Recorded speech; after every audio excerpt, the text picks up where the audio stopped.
दादी ने अपनी कुर्सी पर बैठते हुए कहा, बच्चों, आज मैं तुम्हें एक बहुत ही रोमांचक और अनोखी कहानी सुनाती हूँ। ये कहानी है एक बहादुर पुलिसमैन और एक पहेलियां पूछने वाली चुड़ैल की। सुनने के लिए तैयार हो? बच्चों की आंखों में उत्सुकता चमकने लगी और वे सब दादी के चारों ओर बैठ गए। दादी ने कहानी शुरू की। बहुत समय पहले की बात है। एक छोटे से गांव के पास एक घना और रहस्यमयी जंगल था। गांव के लोग उस जंगल से दूर ही रहते थे, क्योंकि वहां के बारे में कई डरावनी कहानियां मशहूर थीं। सबसे भयानक कहानी थी एक चुड़ैल की, जो उस जंगल में रहती थी। लोग कहते थे कि वह चुड़ैल रात को जंगल में घूमती थी और जो भी उसके रास्ते में आता उससे पहेलियां पूछती थी। अगर वह व्यक्ति पहेली का सही जवाब नहीं दे पाता तो वह उसे हमेशा के लिए जंगल में कैद कर लेती थी। इस गांव में एक बहादुर और चतुर पुलिसमैन था, जिसका नाम वीरेंद्र था। वीरेंद्र ने गांव वालों की बातों पर ज्यादा ध्यान नहीं दिया, लेकिन जब गांव में कई लोग अचानक गायब होने लगे, तो उसने इस मामले की तहकीकात करने की ठान ली। वीरेंद्र ने अपने साथी पुलिस वालों को कहा, हमें इस मामले की जड़ तक पहुंचना होगा। ये चुड़ैल की कहानियां कितनी सच्ची हैं, यह तो जंगल में जाकर ही पता चलेगा। मैं आज रात जंगल में जाकर खुद इस रहस्य को सुलझाऊंगा। उस रात वीरेंद्र अपने जरूरी सामान के साथ जंगल की ओर चल पड़ा। चारों ओर अजीब सी शांति थी और वीरेंद्र को महसूस हुआ कि कोई उसे देख रहा है। जैसे जैसे वह जंगल के भीतर गया, उसे किसी के हंसने की आवाज सुनाई दी।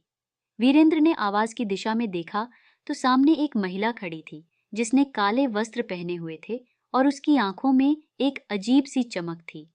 वीरेंद्र ने उस महिला से पूछा, तुम कौन हो और यहाँ क्या कर रही हो?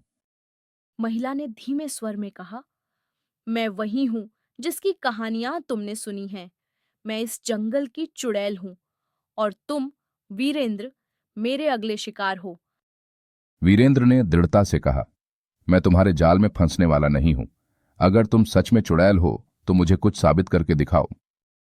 चुड़ैल हंसी और बोली, तुम बहादुर तो हो, लेकिन तुम जानते नहीं कि मैं क्या कर सकती हूँ। मैं तुम्हें एक मौका देती हूँ। अगर तुम मेरी 3 पहेलियों का सही जवाब दे दोगे, तो मैं तुम्हें जाने दूंगी। लेकिन अगर तुमसे गलती हो गई, तो तुम हमेशा के लिए इस जंगल में फंस जाओगे। वीरेंद्र ने बिना डरे कहा, पूछो अपनी पहेलियां, मैं तैयार हूं। पहली पहेली सुनाते हुए चुड़ैल ने कहा, वह क्या है जो बिना आवाज किए चलता है, बिना पंखों के उड़ता है और बिना हाथों के छूता है? वीरेंद्र ने कुछ पल सोचा और फिर जवाब दिया, यह हवा है। हवा बिना आवाज किए चलती है, उड़ती है और हमें छूती है। चुड़ैल मुस्कुराई और बोली, तुम सही हो, लेकिन यह तो बस शुरुआत है। अब सुनो दूसरी पहेली। दूसरी पहेली सुनाते हुए चुड़ैल ने कहा, वह क्या है जो जितना ज्यादा बढ़ता है उतना ही छोटा होता है?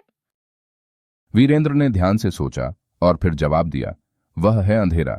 जैसे जैसे सूरज उगता है, अंधेरा खत्म होता जाता है। चुड़ैल की मुस्कान थोड़ी फीकी पड़ गई, लेकिन उसने कहा, बहुत बढ़िया वीरेंद्र। अब सुनो तीसरी और आखिरी पहेली। तीसरी पहेली सुनाते हुए चुड़ैल ने कहा, वह क्या है जिसे हम तोड़ सकते हैं, लेकिन उसे वापस जोड़ना मुश्किल होता है? इस बार वीरेंद्र को सोचने में थोड़ा समय लगा। उसने अपने अनुभवों और जीवन की घटनाओं को याद किया। फिर उसे जवाब मिल गया। वह बोला, वह है विश्वास। एक बार टूट जाए तो उसे वापस जोड़ना बहुत मुश्किल होता है। चुड़ैल ने गहरी सांस ली और वीरेंद्र की ओर देखा। उसकी आंखों में एक चमक थी जो अब नरमी में बदल गई थी। उसने कहा, तुमने मेरी सभी पहेलियों का सही जवाब दिया है वीरेंद्र। मैं वाकई हैरान हूँ कि तुम इतने समझदार हो। मैंने कई लोगों को इस जंगल में फंसाया है, लेकिन तुम पहले हो जिसने मुझे हराया है। वीरेंद्र ने जवाब दिया, मेरा उद्देश्य तुम्हें हराना नहीं था, बल्कि इस गांव को तुम्हारे डर से मुक्त कराना था। अब तुमने मुझे जाने देने का वादा किया है, तो कृपया इस जंगल को छोड़ दो और लोगों को तंग करना बंद करो। चुड़ैल ने वीरेंद्र की समझदारी और बहादुरी को देखकर कहा, तुम्हारी बातों में सच्चाई और ईमानदारी है। मैं अब इस जंगल को छोड़ दूंगी और कभी किसी को परेशान नहीं करूंगी। इसके बाद चुड़ैल ने वीरेंद्र को सलाम किया और धीरे धीरे अदृश्य हो गई। वीरेंद्र ने चैन की सांस ली और गांव की ओर लौट आया। उसने गांव वालों को अपनी पूरी कहानी सुनाई और सबने उसकी बहादुरी की सराहना की। उस दिन के बाद से जंगल में कोई भी गायब नहीं हुआ और गांव में शांति फैल गई।